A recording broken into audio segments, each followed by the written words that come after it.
ගුරු රාජයේ රජතුමාගේ දේවීන් වහන්සේ අරගෙන ඒ කියන්නේ රජතුමාත් එක්ක මනුස්ස වෙස් අරගෙන ගුරු රාජයා බරණැස රජුරොත් එක්ක සූදුවට එනවා. යනකොට කවුරුත් නැති තැන්වල කුරුළු වේශය අරන් මේ මුහුද මැද දූපතට එනවා. ඊට පස්සේ ගුරුළු රාජයා රජතුමාගේ මේ බිසව දැකලා එකපාරම හුළඟකුයි කළුවරකුයි මවලා අර බිසව අරන් පැන්නා. කාටවත් හොයාගන්න බැරි වුණා. අර කුණාටුවෙන් පස්සේ ඔක්කොම ඉන්නවා බිසව නැහැ. දැන් රජතුමාට යාම මතක් වෙනවා. ගුරුල්ලා අරගෙන ගිහිල්ලා එයාත් එක්ක පෞල් ජීවිතයක් ගත කළා. ඊට පස්සේ මේ දැන් රජතුමා හොයන කොහේවත් හොයාගන්නේ නැහැ. ගහන්දරව පුත්‍රයෙක් හිටියා. ඒ කියන්නේ හොඳට හොඳ මේ බුද්ධියන්සේ ප්‍රධානියෙක් වගේ කෙනෙක්. එයාට බාර දුන්නා ඔබ කොහොම හරි මගේ ගෑණි හොයලා දෙන්න ඕන කියලා. මෙයා රටේම තොරතුරු නැති තැන.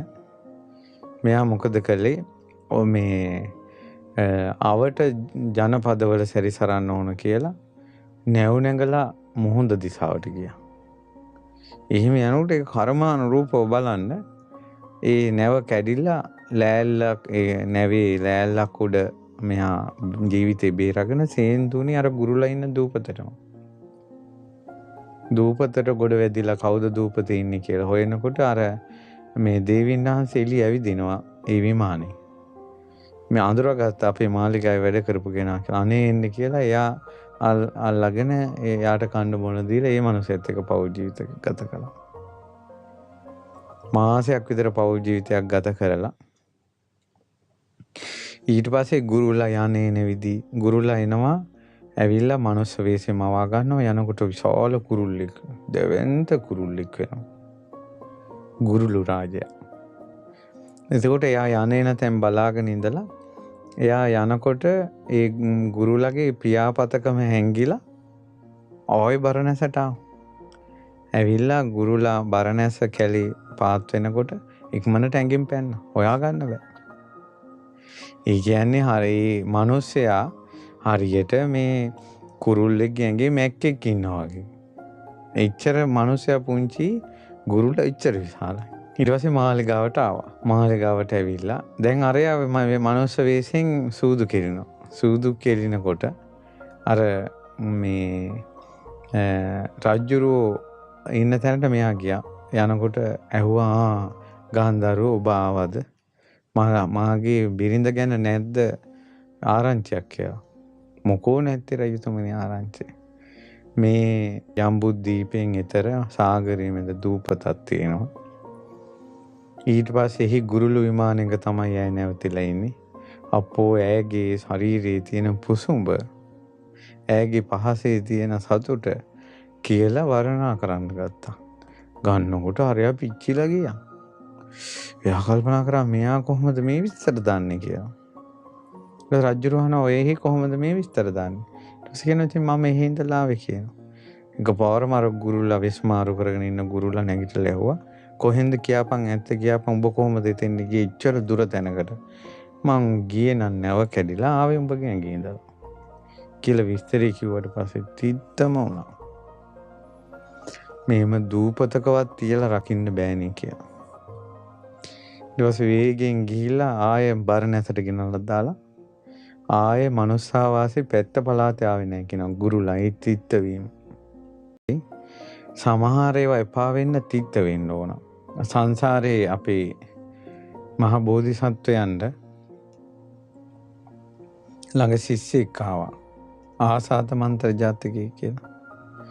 එතකොට අම්මයි තාත්තයි යවුවා වේද ඉගෙන ගන්න ගුරුවරයා ළඟට. ඉගෙනගෙන ආවා. ඊට පස්සේ කිව්වා පුතේ අපි අපේ ජීවිත බ්‍රහ්මචාරී. ඔයා අපිට හම්බ වුණේ අපි මේ තාපස ජීවිතේට එන්න කලින්. ඊට පස්සේ ඔයා ලැබුණාට පස්සේ අපි බ්‍රහ්මචාරී අපේ ජීවිතේ ගොඩාක් සැනසෙලිදායකම ජීවිතේ මේ බඹසර ජීවිතේ. හැබැයි ඔයාට අපි බලපෑම් කරන්නේ.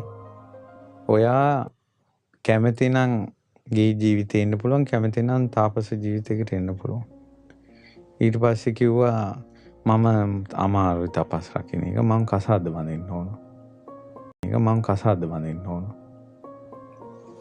ඊට පස්සේ කිව්වා එහෙනම් ඒ කමන්නේ. හැබැයි ගුරුවරයාගෙන් ආසාත මන්ත්‍ර ඉගෙන ගත්තද? එහෙම එකක් ඉගෙනුනේ නැහැ කිව්වා. ඕ කොල්ලෝ ඒක ඉගෙන ගන්න ඕනන්නේ. ඔබ ගිහිල්ලා ඉගෙනගෙන වරෙන් කිව්වා. ඊට පස්සේ ගුරුවරයා ළඟට ගිහිල්ලා කිව්වා මේ අම්මා කිව්වනේ ආසාත මන්ත්‍ර. ඒතර ගුරුවරයා දන්නා ඒ දෙන්න තාපසයෝ දෙන්නෙක් කියලා. ඒතර ආසාත මන්ත්‍රය කියන්නේ මේ ඇලෙන්නේ ස්ත්‍රීන් කෙරෙහි ඇලෙන්නේ නැති හිතක් තමයි මේ කතා කරන්නේ. හොඳයි මම ඒක මේ උගන්වන්නම්. හැබැයි චාරිත්‍රයක් තියෙනවා. ඔයා මෙතෙක් උගන්වපු ශිල්පවලම හික්මෙන්න අමතරව කරන්න ඕන අපේ මෑණියන්ට උපස්ථාන කරන්න ඕන. මගේ මෑණියන්ට වයස අවුරුදු 120යි. හැබැයි උපස්ථාන කරද්දී ඔයාගේ අතින් මේ යවන්න ඕන. කොණ්ඩේ පීරන්න ඕන. ඇඳුම් අඳවන්න ඕන. ඊට පස්සේ වයසක කෙනෙක් අපේ මෑණියන්ට ඇස් පේන්නේ. හැබැයි හැම වෙලාවෙම දවසින් දවස එයාගේ ඇඟේ ಗುಣ කියන්න ඕන. අනේ මේ මෙච්චර වයසට ගිහිල්ලත් ඔයා මෙච්චර ලස්සන නම් තරුණ කාලේ කොහොම ලස්සනට ඉන්න ඇතිද කියලා එයාගේ ලස්සන සොඳුරු බව වර්ණනා කර ඔයා දන්න වචනෙන් කියන්න ඕන දවස ගානේ. එහෙම කියනකොට අර අම්මට දැන් ඔන්න අම්මට උපස්ථාන කරන අවුරුදු 120යි. එයාට හිතුණා මෙච්චර මේ කොල්ලා මේ මගේ ලස්සන ගැන කියන්නේ මේ කොල්ලට මං ගැන ආස හිතිලත් දන්නේ. ඔයා මට කැමතිද කියලා ඇහුවා. අවුරුදු 120 ආච්චි. ඊට පස්සේ කිව්වා ඉතින් කැමති වුණත් කරන්න දෙයක් නැහැ අර මේ අපේ ආචාර්යින් ඉන්නවනේ මේ ගෙදරම කියලා. ඊට පස්සේ කිව්වා ඉතින් ඔයා කැමති නම් අපි එයාව තොලින්චි කරලා දාමු කිව්වා. බලන්න අර අවුරුදු 120 අලු යට සැඟවී තිබුණ ගිනි පුපුරක් වගේ නැගුණ රාගය මුල් කරගෙන තමන්ගේ පුතා නතන්න හිතුවා. දැන් හැමදාම අර ගෝලයා ගුරුවරයාට කියනවා රාච්චි කියන්නේ ඔක්කොම.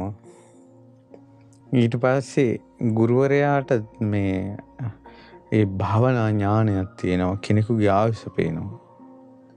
එතකොට එදා අම්මගේ ආයුෂ බැලුවා. අද රෑයෙන් අම්මගේ ආයුෂ ඉවරයි.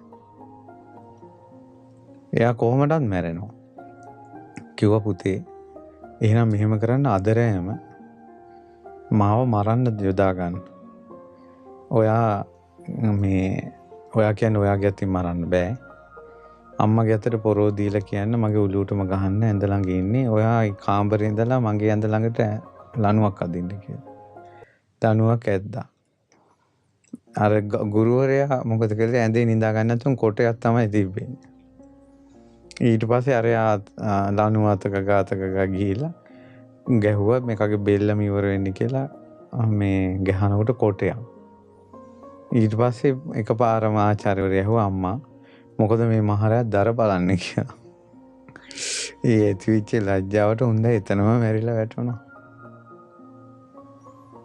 ඊට පස්සේ කොල්ල ආදාන කටයුතු කළා ඉලන්දාරියට කියනවා ඔන්න ඕක තමයි ආසාත මන්ත්‍රය. දැන් ඔන්න ඕක තමයි ආසාත මන්ත්‍රය. දැන් ජීවිතය ගැන ඉගෙන ගනින් කිව්වා.